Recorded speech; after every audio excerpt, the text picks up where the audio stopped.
our duty being to stand vigil for signs of his return.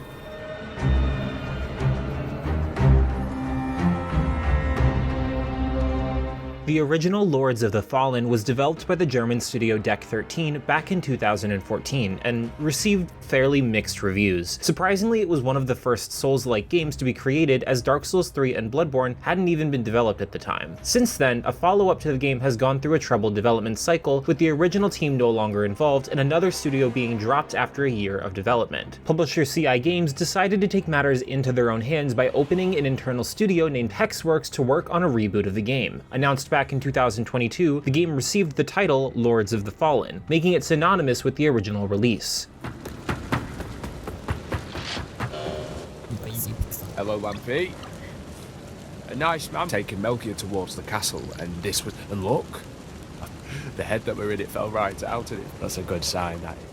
When you begin the game, you are immediately treated to an action-packed cinematic sequence that ends with an unnamed paladin knight being impaled by a demonic creature on a three-headed dragon. He throws his mysterious lamp and it chooses you to be its next owner. This reboot takes place 1,000 years after the events of the first game, and the demon god Adir has returned. You take on the role of a lamp bearer, a dark crusader on a journey through Mornstead to put a stop to him once and for all. The game offers 10 starting classes, ranging from the Utteranger Warwolf and the Blackfeather Ranger to the Orion Preacher and the Pyrrhic Cultist. There's also a waste of skin class called the Condemned for hardcore players. If I were to describe Lords of the Fallen in just a few words, Dark Souls 4 would probably suffice. Because of that, I believe combat needs no introduction here. Combat is stamina based, and you have the option to perform light attacks, heavy attacks, dodge, kick, and parry. Equipping different weapons yields varied movesets, and dual wielding is possible. Dying results in you dropping your vigor, formerly souls, at the place of your death. Bonfires are called vestiges, Estus flasks are known as sanguinarics, and the game uses a traditional RPG-based leveling system where you can upgrade various stats like endurance, vitality, and strength depending on your player's build.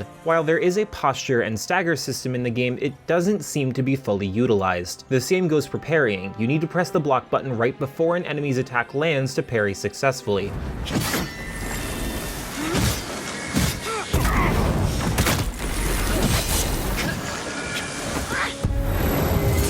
The timing is a bit tight, but using a shield makes it somewhat easier. Some enemies, especially brutes, require several successful parries before their posture is broken for you to perform a grievous strike. It's not like Dark Souls, where one successful parry opens enemies up to a visceral attack. Think of it more like deflecting in Sekiro. As for the game's difficulty, it's fairly balanced with a wide variety of enemies and unique boss encounters. There's also a system known as Withered Health, where you lose a temporary portion of your health from blocking an attack or performing a soul flay. This portion can be reclaimed by attacking an enemy without getting hit again, similar to the system in Bloodborne. Once you transport yourself to Umbral, more on that later, half your health will automatically be converted to Withered Health, so be mindful of that. Healing is less effective when you are in Umbral, since potions heal for a mixture of real and withered health. If melee combat doesn't interest you, Lords of the Fallen features various ranged options. You have classic bows and crossbows with different types of arrows and bolts, along with many magic options. The game offers 3 distinct schools of magic: Rogar, Radiant, and Umbral. Each type of magic requires an appropriate catalyst to cast spells. Rogar resembles pyromancy with a lot of fire magic, Radiance features holy magic, and Umbral offers dark magic. The game also employs an ammunition system where you can use various tools like grenades and knives. What sets Lords of the Fallen apart from its predecessor and inspirations is the Umbral lamp and the dual world system. Axiom is the world of the living, where you'll spend most of your time, while Umbral is the land of the dead. Umbral exists parallel to Axiom and can be accessed at any time thanks to the Umbral lamp, similar to Legacy of Kain Soul Reaver. Many secret pathways and treasures are hidden away in Umbral, which requires you to navigate both worlds to discover all of Mornstead's secrets. When you die in Axiom, you actually resurrect in Umbral, giving you a second chance at life, similar to Sekiro. If you die again in Umbral, then that counts as a real death, and you'll resurrect at the last vestige you rested at. Many puzzles and platforms exist only in the Umbral realm, forcing you to intentionally transition fully into it. Certain shortcuts in Axiom can only be unlocked by visiting Umbral as well. The caveat with staying in Umbral for too long is the onslaught of enemies that spawn the longer you stay in it. Your screen displays a giant eye with a meter around it in the top right-hand corner. The more the meter fills up, the deadlier the enemies that spawn and swarm around you. A multiplier also starts going up the longer you stay, which means you get more vigor from slaying enemies. This makes the Umbral realm a high-risk, high-reward system that keeps the tension up during gameplay. In moments that don't require you to transition to Umbral, you have your handy Umbral lamp that allows you to peek into the other realm. Sometimes you'll find an enemy healing up all the damage you're doing to it. This is because there's a parasite attached to to the enemy in the other realm that you can't see unless you shine your lamp on it. You must use the lamp to destroy the parasite before you can continue your battle with the enemies in the land of the living. With the Umbra lamp, you can also perform a soul flay, which allows you to pull the soul out of your enemy's body. Hitting the enemy's soul builds up withered health on them, and if you do enough damage, you can even perform a grievous strike, similar to Illaoi's E Test of Spirit ability from League of Legends. The lamp and dual world system are impressive and a genuinely refreshing mechanic that advances the genre. One of the main reasons I enjoy Souls-like games is their exploration aspect, and Lords of the Fallen makes it effortless for me to get lost in its worlds. The level design is exceptional, offering intricate, interconnected areas and shortcuts that encourage exploration and discovery. Each locale is a labyrinthine puzzle, and every step forward feels like an accomplishment. I have some minor traversal gripes to mention though. Firstly, you have so much momentum from sprinting and dodging that it's very easy to fall off a ledge. There's also no ledge protection when you're in the middle of an attack animation. The item pickup button is also mapped to the jump button, so if you're sprinting and you press that button, you'll jump instead of picking up the item. Lastly, for some reason the developers made picking up souls an entire animation instead of picking them up immediately. So if you're trying to retrieve your lost vigor for a boss fight, be prepared to get hit at least once because that animation is unnecessarily long.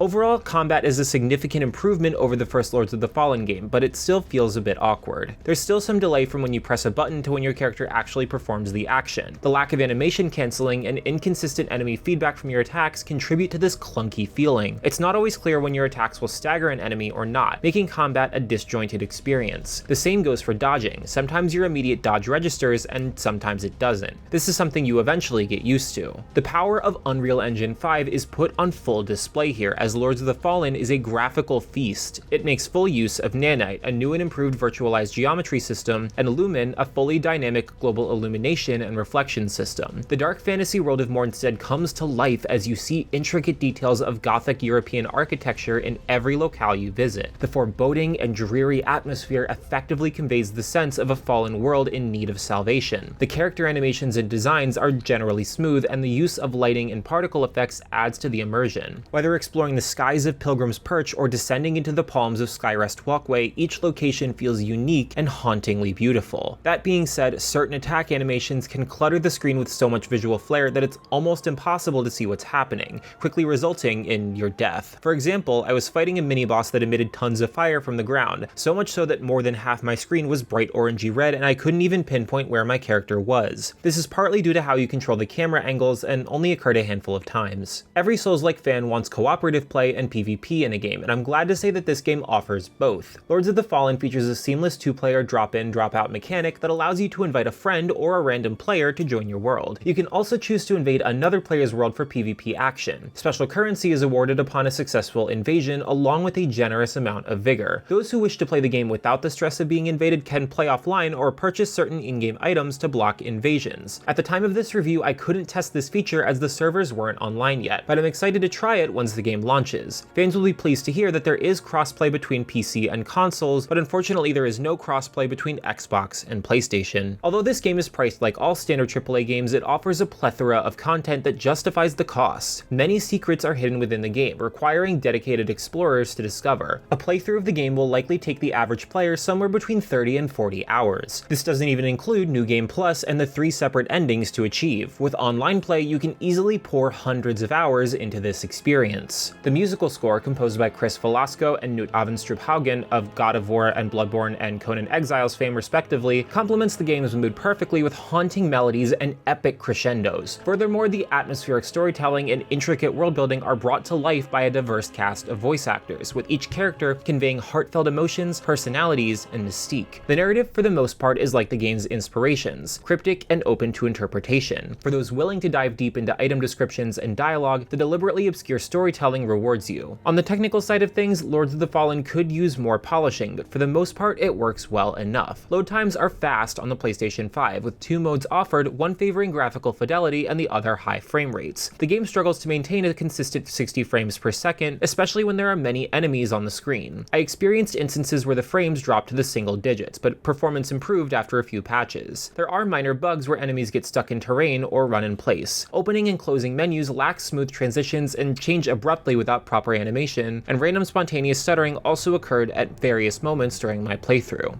Lords of the Fallen is a reboot done right. The experience as a whole immerses you in its unique dual-world system while capturing the essence of robust customization, challenging combat, and dark fantasy. Despite some technical flaws, this game takes on a challenge of its own as you reluctantly push forward into nightmarish battles. The highly detailed environments encourage you to press on, which is made easier thanks to responsive controls and unique enemy types that test your abilities. Noisy Pixel is giving Lords of the Fallen an 8.5 out of 10. Thanks for watching, and thanks to our Patreon subscribers for helping to keep our independent operation going. Noisy Pixel is run by a group of gamers working hard to give you the latest news, previews, reviews, and more. Go to patreon.com/noisypixel for details on how you can help, and like, comment, and subscribe to keep up with our future content.